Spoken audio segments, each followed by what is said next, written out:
Good morning, dear students. In our previous class, we have talked about adsorption and its types. Based on the force of attraction present between adsorbate particles and adsorbent, it is classified into two types, that is physical adsorption or chemical adsorption.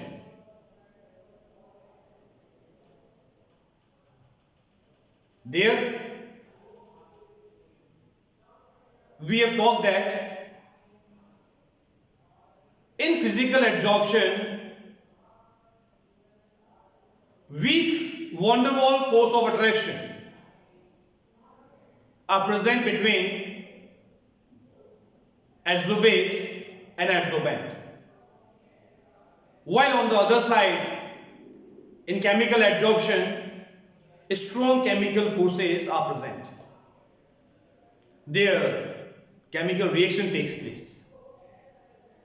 But in physical adsorption, there is no chemical reaction taking place. Simply, the adsorbate particles, mainly gas, gets accumulated on the surface of the adsorbent. Now, in today's lecture, we will talk about adsorption isotherm, something related to surface phenomenon, something related to adsorption, isotherm. Iso means constant, therm stands for temperature.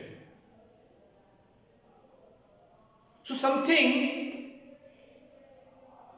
related with surface phenomenon at a constant temperature. Now what is this? So whenever we talk about adsorption isotherm,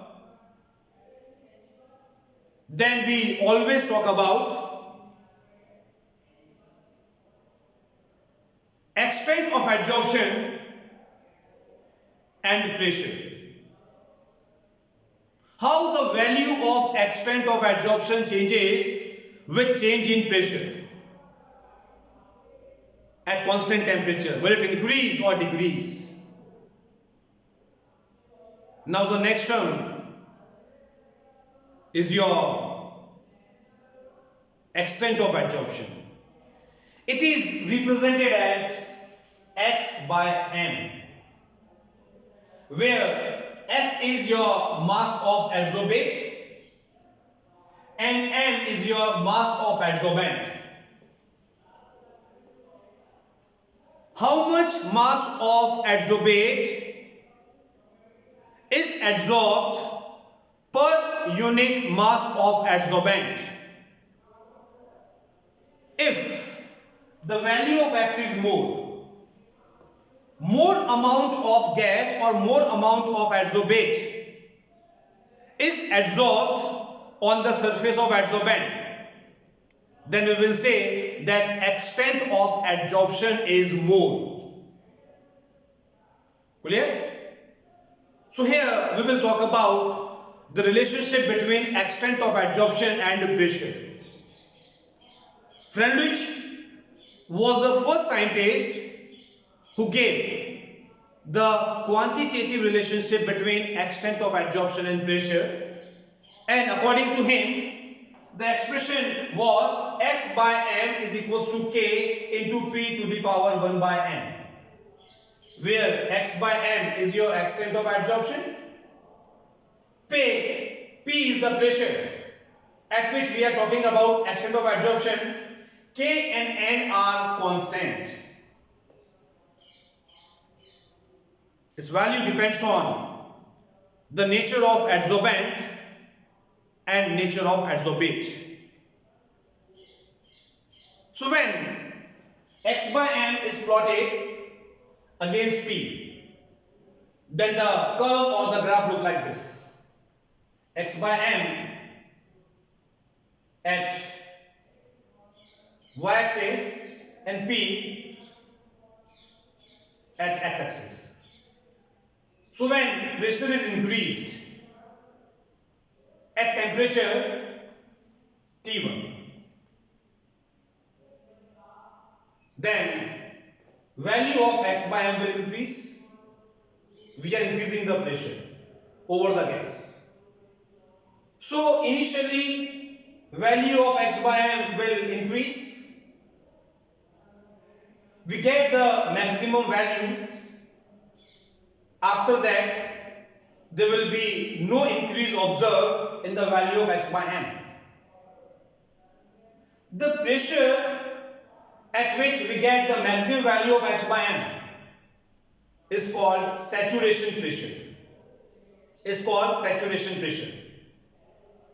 So this graph is between X by M versus P at temperature T1. Now if we increase the temperature at the same pressure, so if we increase the temperature, and now we are plotting the graph between X by M and P. We have talked about physical adsorption, that it takes place at low temperature, or low temperature is favorable because between the adsorbent and adsorbent particle weak force is there. If we increase the temperature, then this force will be no more. Particles which were accumulated on the surface will undergo desorption, removal from the surface. So if X by M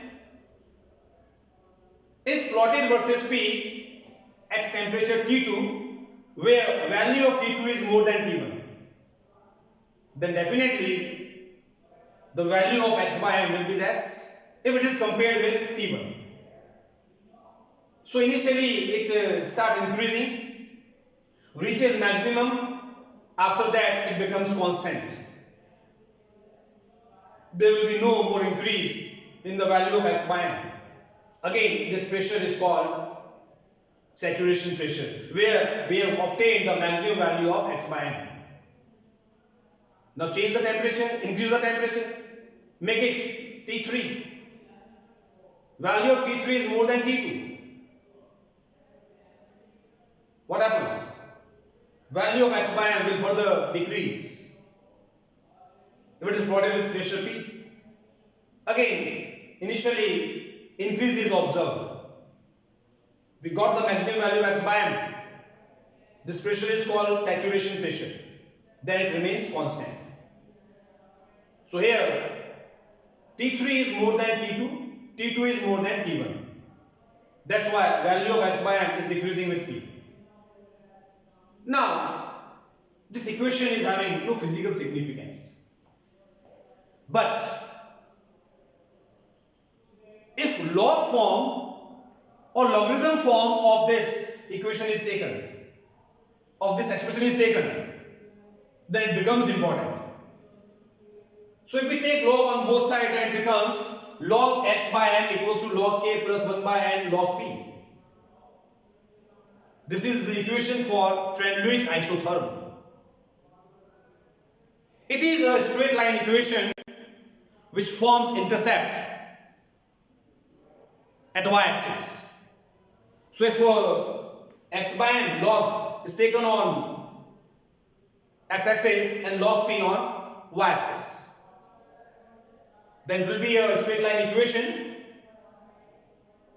forming intercept on y-axis which is having value equals to log K. So this intercept is having value equals to log K. And here this slope will be having value equals to 1 by N.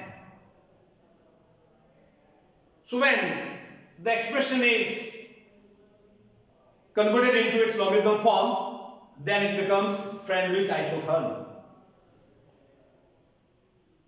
So remember, adjacent isotherm that we are talking here is for physical adsorption or physisorption. That's all in adsorption isotherm. Thank you and have a good day.